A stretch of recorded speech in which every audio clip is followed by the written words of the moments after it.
At Dave Campbell's Texas Football, back here at the Texas High School Coaches Association and Convention here in beautiful San Antonio, Texas.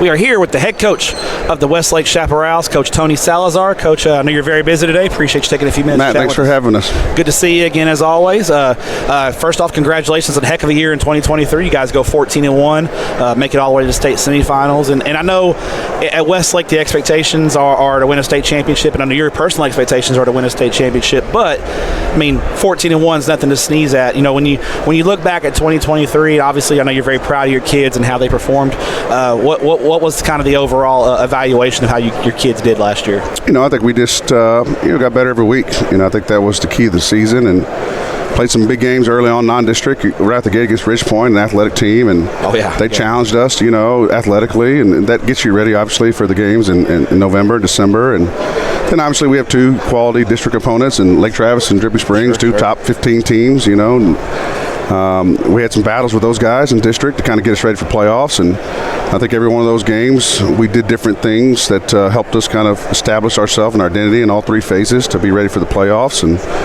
then heck, I mean, I believe we had the hardest second round matchup against San Antonio Reagan. They were a great team. They were 11-0. I mean, that was probably one of the best San Antonio teams we've ever played, you know, and they were very, very talented, had a great scheme, coached well. And luckily, we started on fire that night. I think we started 5 touchdowns the first 5 drives, and that seems good. And kind of went into halftime with momentum, and then kind of just finished it off the second half. And then, you know, we had the usual suspects. You know, we got Lake Travis again in the regional final, which everybody always says obviously hard to beat somebody twice, and there's no doubt. Especially somebody really good like Lake Travis, right? And there's no. You know, I think they know this, and we know it, that there's probably nobody knows each other better than Westlake and Lake Travis. Yeah. We've had some battles, obviously, through the years. It's been the same staffs. Coach Carter's had the same staffs. We've had the same staff. So, you know, we know each other kind of in and out, and so that's always hard. But our kids battled through, made some plays in the second half, and came out victorious. And then, obviously, the North Shore game, we had a chance to get back a state championship, and so proud of the way we fought. You know, there was some. It was a great ball game. I watched that game. It was a great game. There was a tough adverse situations. You know, weather conditions. It was real windy, and it's going to be a slugfest. And our kids went toe to toe with North Shore, and a couple plays away from obviously, you know, getting over the top. But you can't take away from a great season those kids had, and our senior class is kind of largest senior class in Westlake history. Kind of went out with a great season, and couldn't be more proud of them. Yeah, great year. You know, we here at coaching school, and you know, when you come to coaching school, you know the season is right around the corner. Mm-hmm. You know, when you leave here, it's really time to get to work, and the freshmen are going to be reporting very soon. You get your hands on those guys and get them into your program. It's always a great time for you as a coach, being in the business for a while. What makes the THSCA and coaching school such a special event? I think every year, I mean, Glenn and Joe are just doing a tremendous job and growing this thing even more. I walked in yesterday morning, I saw the volleyball court over there just full of female coaches and volleyball coaches all alike, you know, working their craft and trying to get better and learning, and obviously taking a little bit nugget back to their place and helping their teams and their programs. And I just think the growth of our organization, the support, I think it's all professionalism. You know, there's guys here that we're going to have some knockdown dragouts this year. Sure, you want to beat those guys. Yeah, you want to beat them, but obviously you respect the work that goes into it, and they put a lot of work in, just like we do, obviously, and the kids, and they're great men, and they're all here for the same cause, you know, of giving our youth the tools it takes to be successful in life, and not just winning games. And I think when you walk around and shake a lot of these guys' hands and these female coaches' hands, you're like, man, you're doing an outstanding job representing your team, your program, and obviously preparing these kids for the challenges of life. And then along the way, obviously, win some games. Try to win a few football games. Yeah. The funny thing, you talk to some older coaches, especially, you know, they talk about the profession a little bit and how special it is, and you especially see it when you start to see kids that you coached. Yeah. Now they're coaches, you know, and those kind of things. And I don't want to date you too much, but there might be a few kids that you've coached that may have beginning the coaching ranks. And what for you as a coach, even before you became a head coach, to see a kid that maybe you saw as a squirrely 14-year-old freshman coming into your program and is now coaching linebackers somewhere or as a coordinator somewhere, it's got to be absolutely fulfilling and rewarding for you. Yeah, it's rewarding. You know, I mean, it means you had an impact in their life that you probably didn't know at that time. Sure. And then you see it, you know, 10 years down the road, you know, and it's like, yeah, that kid really, I guess, liked his coaches and the experience he had in athletics, and so much that he decided that's his calling in life is to go and do the same, have the same impact on another kid. And I think that's a story probably with 95% of the coaches in this convention is somebody impacted us and obviously led us to be at the spot where we're at, where we wanted to help others and use sports and use athletics as as an opportunity and outlet to focus our attention, our efforts, and stay in the straight and narrow. You know what I'm saying, and keep moving forward. For you, Coach, you got your first head coaching job a couple of years ago at Westlake, and a lot of people say, Coach Salazar gets the head coaching job at Westlake, and he's anybody can win at Westlake. It's such a great program, but and it is a great program, no doubt about it. And a lot of people put in a lot of hard work prior to that, but also I think it is a challenge because you're following obviously a legend in Coach Dodge who did such great things there at Westlake. It's not an easy thing to do that, and sometimes it's harder to stay on top of the mountain than it is to actually climb up the mountain. So for you guys, how much of a challenge has that been for you overall? And I know you lean a lot on your great coaching staff and your great kids, but I mean, for you, it's got to be a challenge just to live up to that standard, right? Each and every day. Sure. I mean, obviously, you want the end result to be the same. When you win it once, it's contagious. You want to do it again, and so I don't think it's the challenge. I think obviously in the first part is coming from the outside, kind of perspective of people that don't know our program and know where we stand or know me, and I think everybody within obviously Eanes ISD community and Westlake, the Westlake Hills and our Westlake football program could tell you we're going to be just fine. When Coach Dodge left and Coach Salazar's here, and we're going to keep doing what we're doing, and we have a way of doing things at Westlake, and that's not going to change. Obviously it's. I told everybody we kind of lost the lead singer of our band or the bus driver, and everybody's kind of moved up one seat. Our team is still intact, our coaching staff is still intact.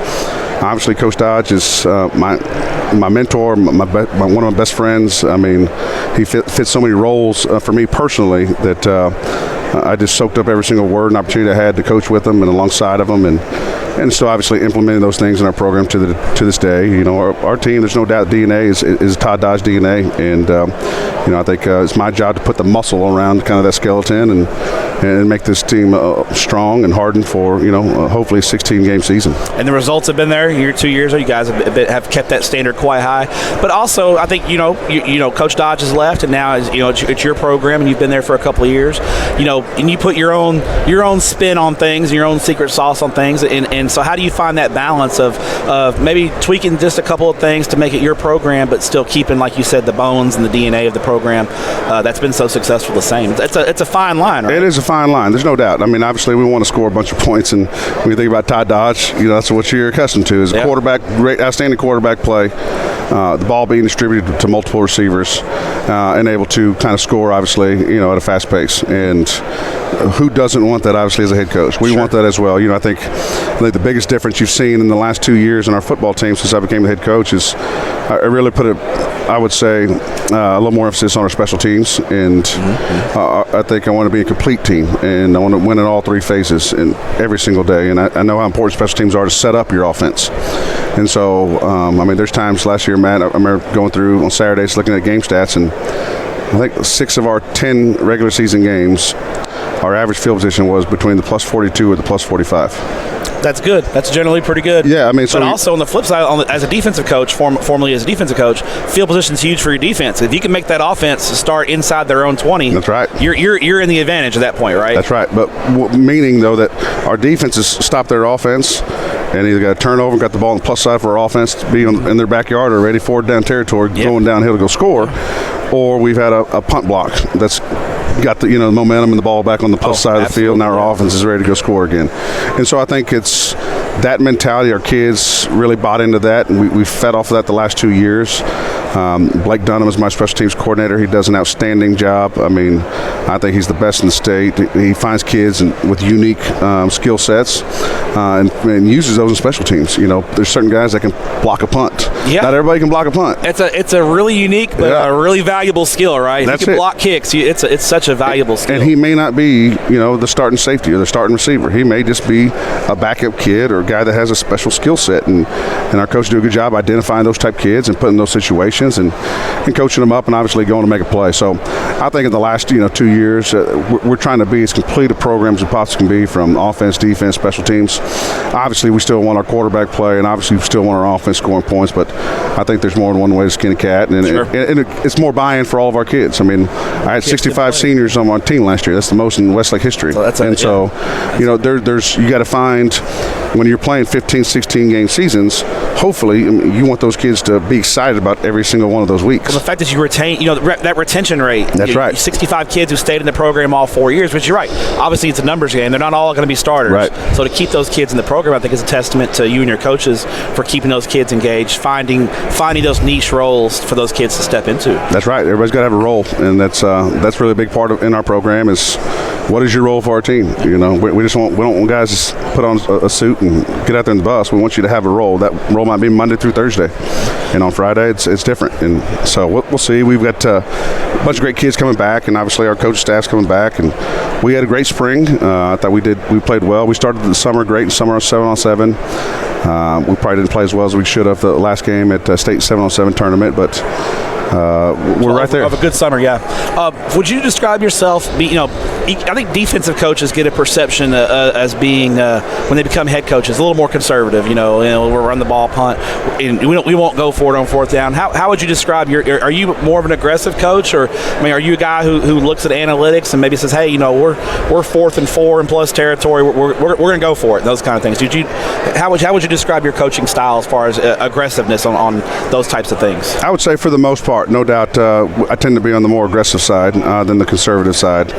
I think really, I'll say this. I remember coaching side by side with Coach Dodge, and we're state semifinals one year, and he's going to score on the first drive of the game regardless. Mm-hmm. So it's 3rd and 8 on our own 25-yard line, and he's going for it. We didn't get it. Go for it.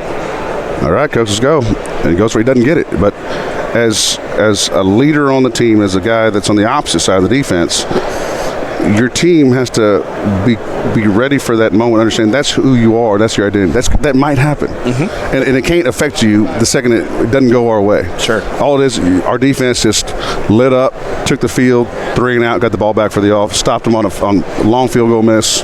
We're back in the ball game. Yeah. And flipped the script on the opponent, because their mindset was right to go attack that moment of a head coach being aggressive, and it didn't work out. Right? It's a mentality.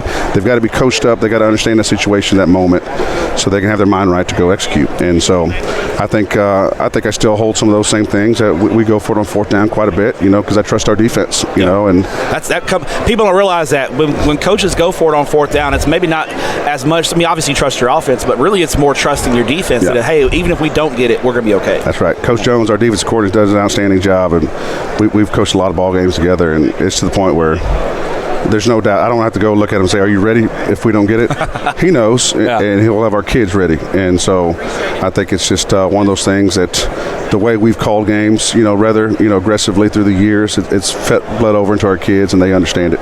Final question before we get you out of here, Coach. You are a proud graduate of Mary Hardin Baylor. Yes. I know that coaching fraternity, there are a lot of, people talk about Angelo State's got a lot of coaches, and some other schools have a lot of coaches. Mary Hardin Baylor's got a lot of coaches running around here. First off, that coaching fraternity, how is that? And then, I know obviously you follow the crew and their success. So Coach Fred, obviously building that program. How proud of you are you of those guys there in Belton and of your coaching alumni there? Because I know there's a lot of you guys running around here. Right. Well, I was fortunate to get there the 3rd year of the program's existence, and so it was kind of one of the lack of a better term, OGs, the original guys that were kind of there. And I went from 3-7, 4-6, and then we went 9-1 my freshman year, and I played all 4 years. And lo and behold, Coach Fredenberg ends up becoming obviously kind of like a father to me, a mentor. Probably a big reason that I'm a coach today. And all the defense, the nuts and bolts. I say the meat and potatoes of the defense that I know is Coach Fredenberg. It's Mary Hardin Baylor defense. And obviously, Coach Harmon, the head coach right now, he was the defensive coordinator a long time that I played. So, we spent a lot of time trial and error. You played it, and you knew what it was like as a player to play some of these techniques and things, and then as you transition into a coach and you start using the same kind of framework. But I think I took some of my player perspective and some of the technique and have molded it to be a little more curtailed towards high school students, high school athletes. It's a different kind of athlete. It's a different kind of athlete. We don't have all the 4.3s, and we don't have those guys. We got to use our skill sets the best we can do and maximize it with efficient technique and try to put ourselves in great spots. And the crew, obviously, they've known for having outstanding defenses and leading Division III in total defense in several years, kind of like our Westlake Chaparrals. And then heck, it's a battle on the offensive side. I probably have 5 Hardin Simmons Cowboys. Oh man, okay. So that's is there a little trash talk that week when they play? There's no doubt. It's always there's a couple of bets put on the table for that day. Some lunch bets, right? Some lunch bets. Some lunch bets are getting made. That's right.